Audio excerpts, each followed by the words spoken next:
Pour cette année 2024, l'observation des Perséides s'annonçait excellente.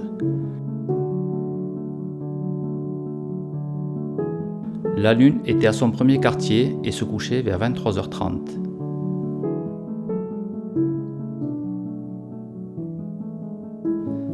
Toutefois, cette année n'aura pas été aussi riche en Perséides, avec peu d'étoiles filantes et souvent moins lumineuses qu'habituellement.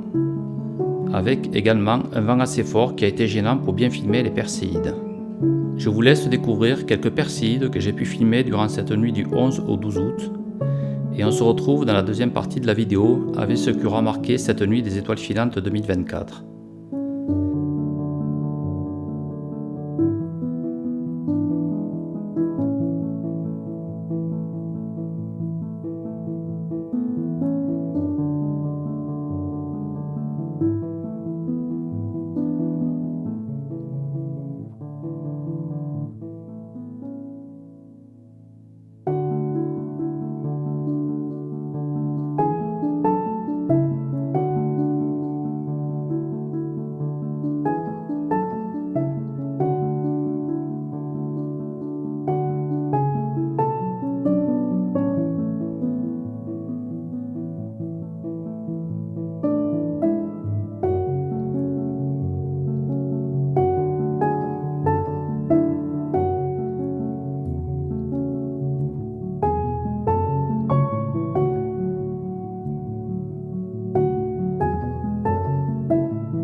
Et oui, les aurores boréales se sont invitées lors de la nuit des étoiles filantes des Perséides.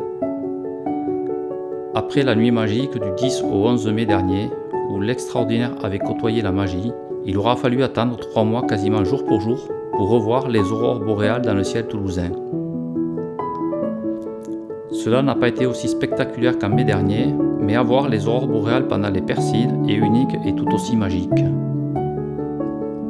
C'est vers 3h du matin que j'ai reçu la première alerte aux aurores boréales de l'application Aurora Forecast que je vous avais présentée il y a quelques semaines et dont vous trouverez l'affiche en haut à droite de cette vidéo. Le KP était évalué à 5, ce qui reste assez modéré, mais les photos montraient bien une coloration rougeâtre dans le ciel au niveau de l'horizon nord. Voici quelques photos prises à cet instant.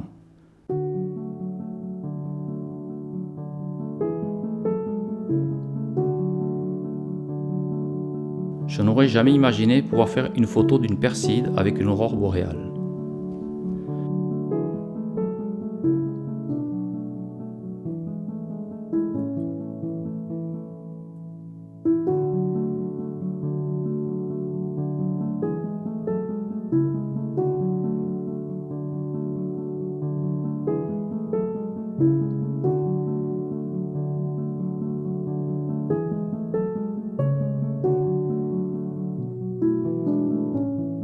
La deuxième alerte reçue de Aurora Forecast a été un peu après 4h du matin, avec un KP plus haut de l'ordre de 6,33. C'est bien sûr moins important qu'en mai, où le KP était monté jusqu'à 8,33, mais ça reste un KP important pour espérer voir et photographier des aurores boréales. À ce moment-là, visuellement, je pouvais apercevoir une lueur rosâtre dans le ciel en direction du nord, beaucoup moins spectaculaire que la nuit du 10 au 11 mai, mais ça reste très exceptionnel de pouvoir observer 2 fois en 3 mois des aurores boréales à la latitude de Toulouse. Quel moment de bonheur d'être présent à cet instant, même si la fatigue est bien là, à plus de 4h du matin après une nuit passée sous les étoiles. L'année n'est pas terminée et comme on dit, jamais 203, alors on croise les doigts. Et rappelons-nous que le maximum de l'activité solaire est prévu pour 2025. Il faudra maintenant attendre décembre 2025 pour voir une aussi belle pluie d'étoiles filantes avec les Géminides. Car pour l'année 2024, ce sera la pleine lune au moment de la nuit des étoiles filantes des Géminides et en août 2025, la Lune sera quasiment pleine pour les Perséides.